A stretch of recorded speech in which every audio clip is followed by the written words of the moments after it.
Herkese iyi seyirler arkadaşlar. Kanalımıza hoş geldiniz. Bergüzar Korel'den makyajsız paylaşım.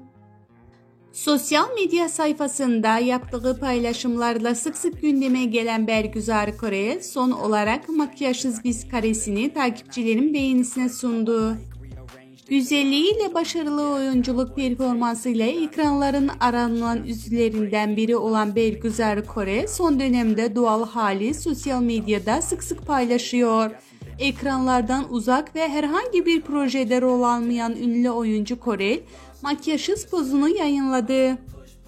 Doğal haliyle objektif karşısına geçen Bergüzar Korel gönderisine günaydın notu düştü. Ünlü oyuncunun bu paylaşımı takipçilerinden oldukça ilgi gördü.